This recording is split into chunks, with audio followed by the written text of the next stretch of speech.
মাননীয় প্রধানমন্ত্রী যেমনি ঢাকা শহর ক্লিন চান, গ্রিন চান, ঠিক তেমনি ভাবে তিনি আমার মানবিক। তিনি এইটাও চিন্তা করেন এই হকারদের আমরা সরাই দিলাম, তারা যাবে কোথায়? তাদের তো একটা অর্থের সংস্থান দরকার। মানবিক প্রধানমন্ত্রী এটাও চিন্তা করছেন। কাজে হকারদের উচ্ছেদ শব্দটায় আমরা আসতে চাই না। তাদেরকে পুনর্বাসনের জন্য আমরা বিকল্প ব্যবস্থা করব। আমরা ঢাকা শহরে সান্ধ্যকালীন মার্কেট করব, সান্ধ্যকালীন অফিস আওয়ারের পরে আমরা হলিডে মার্কেট করব, শুক্র এবং শনি। এটার জন্য বিকল্প জায়গা আমরা অলরেডি ঠিক করেছি, সেগুলো আমরা দেব। আগে আমরা তালিকাগুলো ঠিক করে নেই। আমরা আপনাদের মাধ্যমে আপনারা বলেন যে তাদেরকে একটু ধৈর্য ধরার জন্য এবং তারা পুলিশের কাছে রেজিস্ট্রেশন করার জন্য যারা যারা ঢাকা শহরে ব্যবসা করতে চায়, কাজে এটা একটা শৃঙ্খলা আনার জন্য আপনারা সহযোগিতা করেন।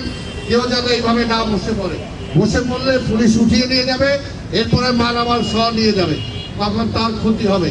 কাজে আমরা সেটা চাই না।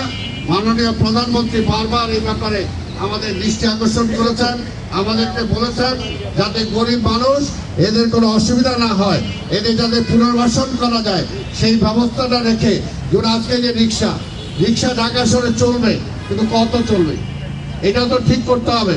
সেটার জন্য রিক্সার লাইসেন্স নতুন করে আমরা চিন্তা ভাবনা করছি, সেগুলো আমরা দেব, ক্রমান্বয়ে আমরা দেব, কিন্তু শৃঙ্খলার মধ্যে আনবো।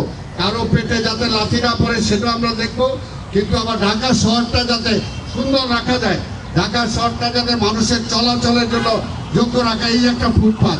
আপনারাই বলেন, এতদিন কোনো মানুষ এখানে হাঁটতে পারছে? কেউ হাঁটতে পারে না। এটা তো হলো না, তাহলে কিভাবে হবে? কাজে যেখানে যেটা দরকার সেখানে সেটাকে থাকতে হবে।